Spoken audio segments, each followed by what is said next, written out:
How's it going for you? Same, same. So fully recovered, right? All your Lovely. family, Suman, and you all set now? Fully recovered. So I have a lot more energy this week than what I had the previous week. Excellent. Okay, great. Good to hear. Super. So shall we get Yes, let's started? begin. Okay. Uh, so lovely to be back for some of those of you who are following. Uh, we talked about how to build empathy in our previous session, which was about, and we talked about a framework which was A, B, C, D, E. And we said, well, one of the best ways to build empathy is to build the art of listening. And so today we're going to talk about listening. Okay, so it's is listening hard or tough, hard or easy, right? Um, if you ask that question, you get different responses. Yeah, I feel it depends on the situation. Listening can be easy, but it can also be tough. It was immortalized in the song "The Sound of Silence," right, by Simon and Garfunkel, where the lyrics goes, "People talking without speaking, people hearing without Right. I listening." love that song. Oh, what a lovely song that was, right? And it's one of those evergreen songs. It's just been, and now when I listen to it, it's just kind of, I don't know, it just gives me that It feeling. does. It So, does. Suman, goosebumps sometimes, right? When you, goosebumps. yes. Absolutely. I think that's the right word. Yeah. So so let's quickly talk about hearing versus listening. So hearing is a cognitive process. We absorb sound, we interpret it, we understand it. Listening is a process that happens between two people that makes the other person feel heard, right? And when the other person feels heard, that's when there is empathy in action. So again, it sounds very easy. So listening can be very intuitive, but as I keep saying, communication, you really break down communication. There's just, there are only four types, right? Reading, writing, speaking, and listening. And I think we had kind of taught the other three in our education system, but we never taught how to listen. Uh, so there are different sets of behaviors involved. Okay, and at a very high level, it could be like maybe three or four sets of behavior. So one is preparing to listen. The second is the intake of information, right? How we take in information. The third could be how we process it, which is about sense making, you know, making sense of what the other person is saying. And finally, there is responding. So let's look at it from each of these aspects. Okay. Um Divya, does this sound good? Yes, absolutely. I'm actually listening to see what, each one holds. But yeah. Super, super. So let's start with preparing to listen. Um, Effective listening requires a focused attention, and it's critical to eliminate distractions. Simple things, right? Like putting our phone away, or maybe just putting it on silent. Sometimes finding a quiet place where you won't be disturbed when if they are talking to somebody else, or just it could be a simple act of just closing the laptop. Now, some of these things, sound trivial, but they're not. When I close my laptop and it's just me and the person across the table or across the phone, there's a connection, right? There's energy. And we sometimes miss that, right? It's important that, we reduce those distractions. And of course, it also means reducing our mental chatter, which we talked about extensively in the previous session. Uh, and my favorite phrase, the quieter we are, the more we can hear. Um, I started by saying, is it easy or tough? It can be tough, especially when we are hearing something that we don't like hearing, or we're hearing a different point of view. Um, Sometimes we are defensive. Yeah, we are listening to protect. Sometimes we're just listening to accept or reject. Right? So in that case, we are listening with an intent to judge. And all these things kind of start playing in the conversation, which takes away from effective listening. So the first thing is absolutely, even before you start listening, is basically preparing to listen. Having done that, we need to look at the next part, which is intake of information, right? So you're not only listening to what the other person is saying, but also how they're saying it. not just what they're saying, what they're not saying, what kind of energy and emotion is going into what they're saying, where are they putting the emphasis on. So this entire body language, the emotional intelligence comes into play. It requires a lot of, it requires laser focus on the person. It requires eye contact. We need to honor the silence, both vocal silence and physical silence. But that does not mean when we're listening, we have to be completely quiet. So one of the myths of listening is that, hey, I'm listening when I'm completely quiet and the other person is speaking. And I'm talking more, more in a one-on-one conversation. So good listening is really a two-way dialogue rather than a one-way speaker versus hearer interaction, right? So the best conversations are always active, because the mistake we do is sometimes we are quiet thinking and we are maybe listening, but the other person doesn't feel connected. They don't know whether we are listening. They don't know how actively involved we are. So there are some ways of getting around that, right? So in communication, they say don't use filler words, but in listening, it's good to use some filler words. Yeah. So it could just be, or okay, yeah, go on. Anything that kind of fills it up. It gives this. It's constantly signaling that you're connected. It could be asking a question. It could be paraphrasing what you're hearing, right? So all of these basically shows that you're connected. So this is the second part, which is really about intake of information. Right. So let me take a pause here. Uh, any questions or any For thoughts on me, this? Suman, I think the and I clipped a Menza at this point also. The part that you talked about, the preparedness to listen, and Mm-hmm. you're what we are actually tensing ourselves or preparing for is protecting the self or rejecting somebody else's hypothesis because of all of your baggage or beliefs that you already hold about what that person's going to bring or what that person's going to say, right? So I think, Absolutely. and it biases, right, Suman, so much of the interpretation. And, Mm-hmm. there are facts that are being, let's say, uttered by the other person, but Uh-huh. the reality that we make is completely up to us, right?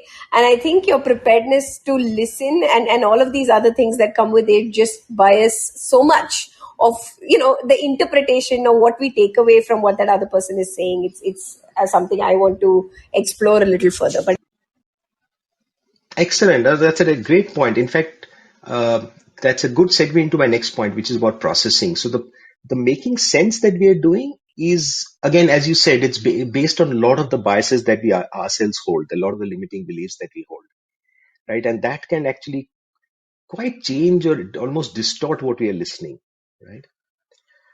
Um, so one of the things that Stephen Covey says, he says most people do not listen with the intent to understand; they listen with the intent to reply. So is it listening to understand, or is it listening to respond, right? And I found this to be extremely powerful, right? So if you're listening to respond, that's where all of these biases are coming in, right? Am I accepting? Am I rejecting? Is this guy making sense? I'm judging the person.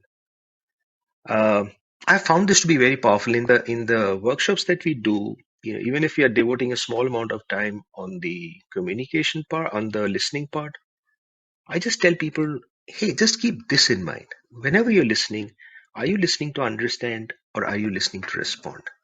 And often we don't realize how much we are listening to respond as opposed to really understanding, right?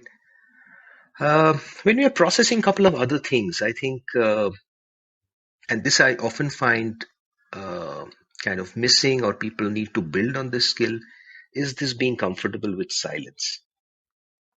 And silence on both sides. Because when we are silent, it builds the connection. And silence also helps us process what we have heard after what has been said. Because often the mistake we do is when the other person is talking, in the middle of the sentence, we started processing in our mind as to what we're going to say, and effectively we've stopped listening. So that is something we need to kind of build a habit of not doing or getting out of, is to hear the person out completely and then use that silence to understand, interpret, and it helps both the parties. Sometimes, even I'll give you a small example. Sometimes, in a workshop, if I'm asking let's say I'm a facilitator and I'm saying, hey, any questions? And nobody raises the hand and I move on. It helps to have that silence. So I just say any questions, and I somehow refrain from saying anything, right? 5 seconds, 10 seconds, 15 seconds. Suddenly someone starts talking.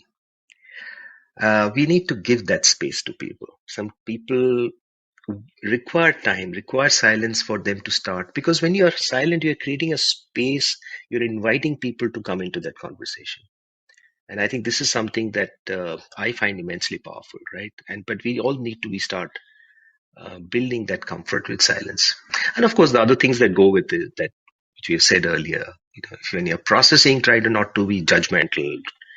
Don't judge or evaluate. Don't impose your solutions. Getting into that typical problem-solving mode. Don't interrupt. So all of these are also part of the processing. And finally, there is responding,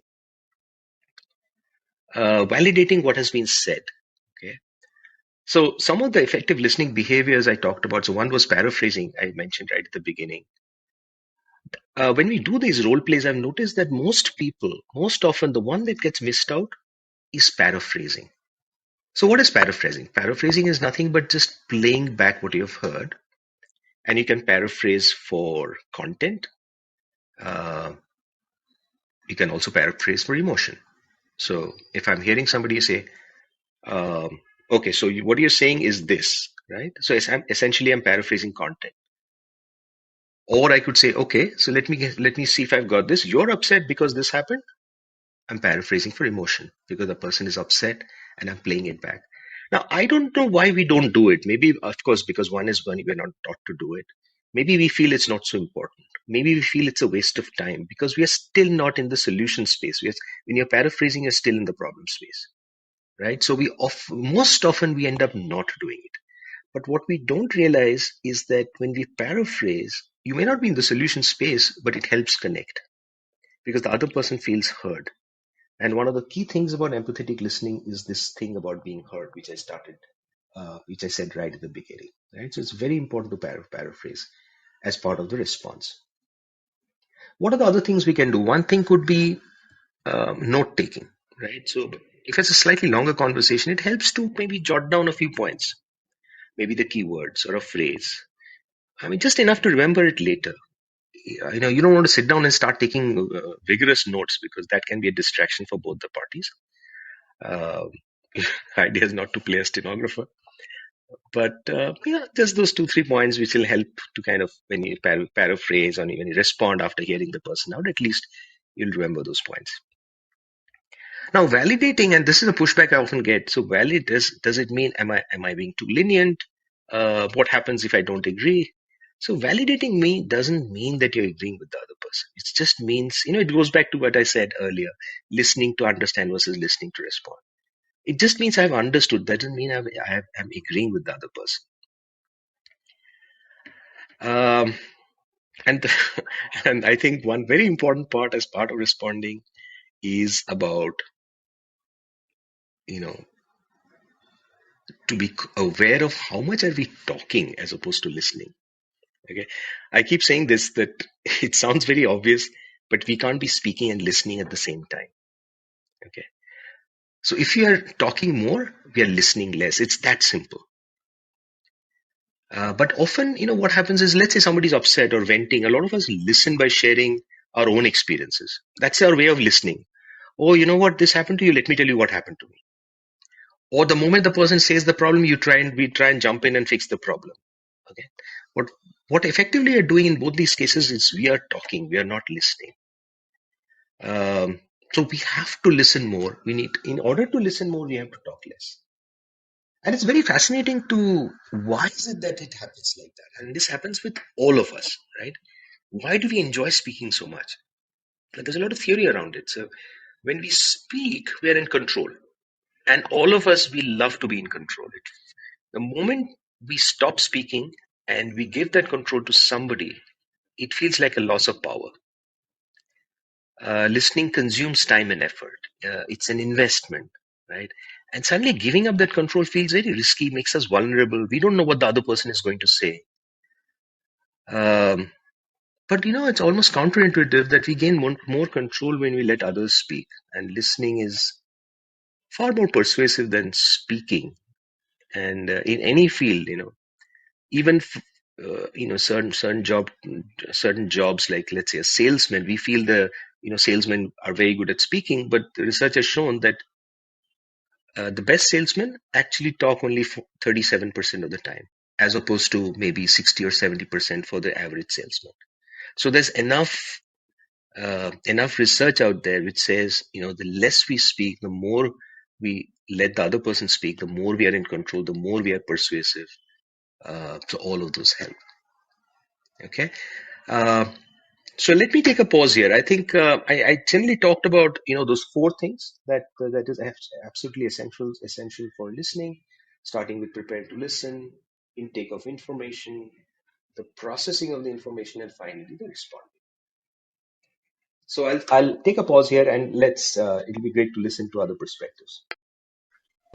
So this is great. If anybody wants to jump in, guys, use the join speakers or type it in the chat, whatever you would like to bring to the conversation. But Suman, I wanted 2 points, right? You were talking about responding, right? Listening to Yeah, yeah, respond. And I think that's very important. And I yeah. want to also bring up the point that listening, and a lot of the time, there's a difference between reacting and responding, right? So Yes, we can be very, very reactive. And I feel like a lot of conversations go in just reacting, right? Even responding needs a little bit more of listening than reacting. And therefore, I think those two are a little nuanced, but a little different. So, a lot of us are still stuck in the reacting phase, Suman, not even going to the absolutely, responding. absolutely. That's a great point you're bringing up, and maybe that's a good segue into mindfulness. Maybe we can do our next session on mindfulness, because to me that is the mindfulness is basically when the reacting starts moving to responding. So yeah, you're absolutely right. When you're responding, when we are saying we're responding, it means that there is some thought that's going into what you're saying. It's not like you're just reacting to what somebody else is saying. Absolutely, absolutely, completely agree. And I think, right, Suman, to kind of take all of these points, if you look, there is a common root, right, to a lot of the things Hmm. that you talked about that we don't practice effective listening for, and that Yeah, root comes back to the self, right? yeah, Or absolutely. most of the time it's you're in action readiness, so you're trying to prepare to defend yourself, to make sure that you come out in the in a good light, to make sure you're heard, you're so it's a lot about how you are viewed in light of the social situation or the other person that you're speaking to, right? And Right. that, I think, very closely tied up to why we are so reactive, because it's always the threat of ourself coming under attack, right? um, Exactly, exactly. So there you're responding to threat, right? And the way we respond is very different. It becomes a reaction, and all those emotions come out only to regret it later. So all those things happen to us. Absolutely. And I think there's a question in the chat about whether we are always looking to see if people are copying the emotions. Can you see the thing that Jafar was asking? Okay, so let me just go and check. But in the meantime, if it's handy, can you just read it out? Yes, I'm doing that. Just 1 second. So Jafar asks, can we be more logical and conscious about recognizing a copy of our emotions in others? Um, can I we be mean, more aware? Okay. yes, yes. And to see if we are being mirrored. You know what I mean? Yeah, yeah, yeah. So mirroring is always good when it comes to listening, because people feel more connected. You mirror, and often we do it subconsciously. We mirror the pitch, we mirror the voice level, we mirror the body language. So if the person is sitting, like with their body up front, you also tend to subconsciously start doing that. So if the question is mirroring good? Yes, but often we don't notice it. But it's always good to notice these things. It's part of reading the body language. So this was great as always, Suman. Thank you so much. I think it's excellent, right?